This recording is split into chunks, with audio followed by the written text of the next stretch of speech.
అందరికీ నమస్కారం అండి. ఈరోజు ఒక సరికొత్త వీడియోతో మీ ముందుకు రావడం జరిగింది. ఫింగర్లో గుడ్డు, వేల్లో గుడ్డు ఎలా దూరింది అని ఆశ్చర్యపోతున్నారా? చూడండి, విచిత్రంగా లేదు? సాధారణ గుడ్డు మీరు అందరూ చూసండి. చూడండి ఎంత పెద్ద బెజ్జం, తోరలో ఉంది కదా. మరి ఇలాంటి తోరలో ఫింగర్ వేలు దూరేగా దూరుతుందండి, దూరి తీరుతుంది. ఇది విచిత్రమైన గుడ్డు. ఈ గుడ్డు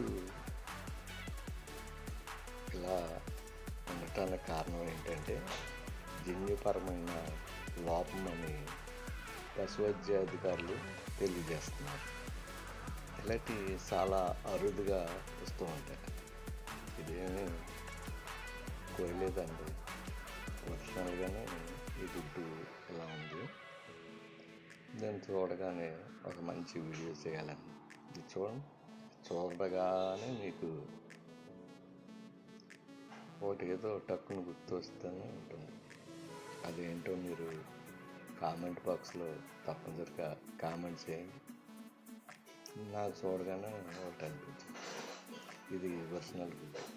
గుడ్డు సాధారణంగా మనం అందరూ చూస్తూనే ఉంటాం, ఇలా ఉంటుంది. సైజు కొంచెం చిన్నగానే ఉంది. రకరకాల సైజులు ఉంటాయి. నాటుకోడి గుడ్డు అయితే కొంచెం బాగుంటుంది. ఇది మామూలు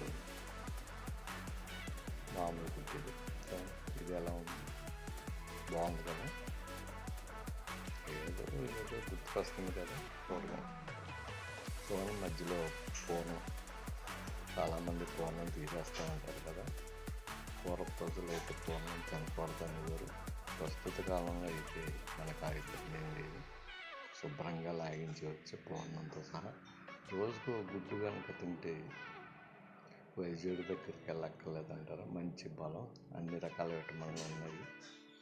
ఈ రోజు నుంచి మీరు కూడా ఒక గుడ్డు తీసుకోవటం మొదలెట్టండి. చక్కగా ఉంటుంది, అద్భుతంగా ఉంటుంది. అందువల్ల గుడ్డుని తినండి. ఇది శాకాహారం, మాంసాహారం కాదు. తప్పనిసరిగా తీసుకోండి. ఈ విచిత్రమైన గుడ్డు చూడగానే నాకు చాలా ఆశ్చర్యం కలిగింది. మీకు కూడా ఏ విధమైన అనుభూతి పొందారో కామెంట్ రూపంలో తెలియజేయండి. ఇష్టమైతే లైక్ చేయండి, షేర్ చేయండి, సబ్స్క్రైబ్ చేసుకోవటం మర్చిపోవద్దు ప్లీజ్.